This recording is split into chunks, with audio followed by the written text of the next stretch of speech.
Hi everyone, I'm Kirsty, counselling psychologist from Annabelle Psychology. Oh, so I get to choose? Okay,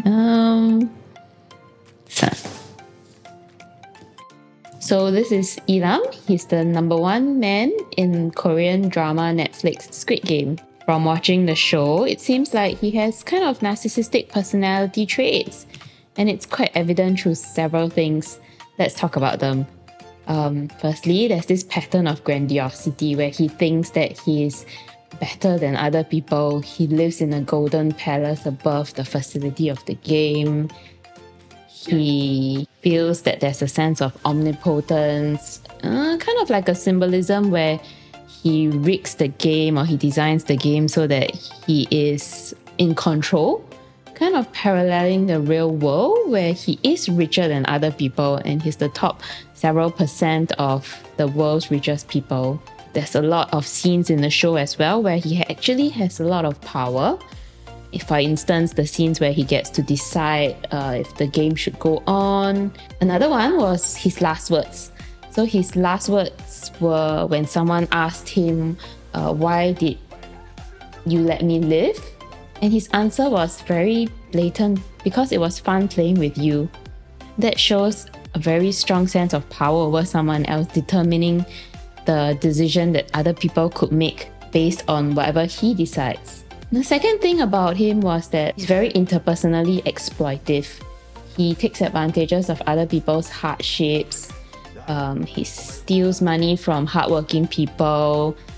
He takes advantages of their situation to put them in a context whereby it seems like they almost have no choice but to play the game because it would elevate their hardship. The third thing is that he lacks empathy. So if you remember, one of the scenes in the show whereby he was on his deathbed and he gambled if someone would help this homeless guy outside the window, he would give away all his possessions.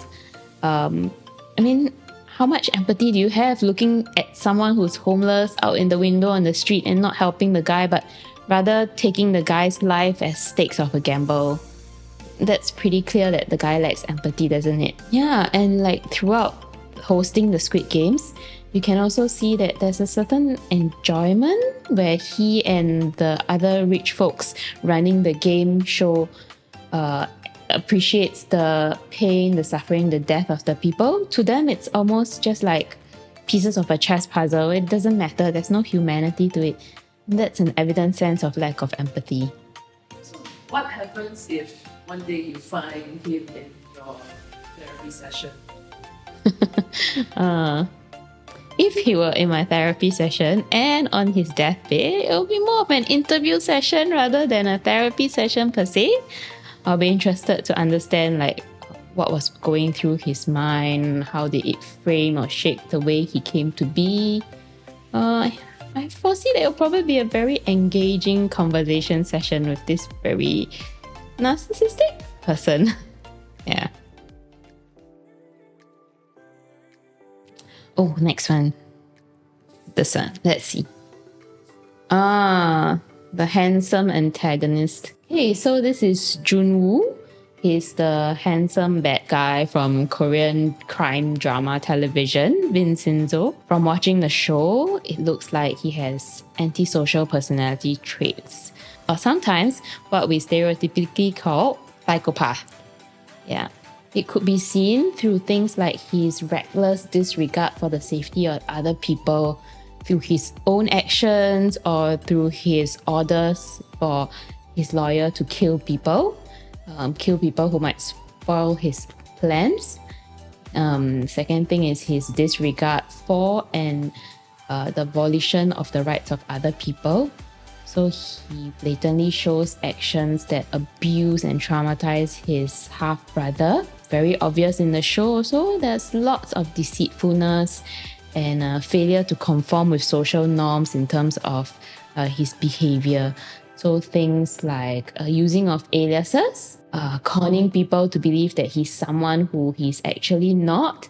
He appears silly or dim-witted initially, but as the show progresses, we realize that that's not his real identity. He actually is the mastermind of a large crime organization, while he initially pretended to be a very silly, dim-witted a young person.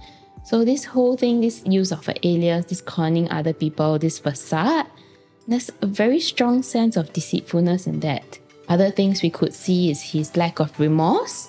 So there's this indifference or this seemingly rational logic, his own logic to his actions. So for example, when he murdered his father, he rationalized that as penance. When he showed enjoyment while he was beating and hitting other people, there was a very clear lack of remorse, even enjoyment actually. And one of the very big red flags was actually that all these started at an early age for him. He actually got away with murdering of his schoolmates during childhood, but it was covered up by his father. So yeah, all these are major red flags that this handsome villain antisocial personality traits. Yeah. Thank you for watching. I hope you enjoyed that fun little snippet we had today. See you next time.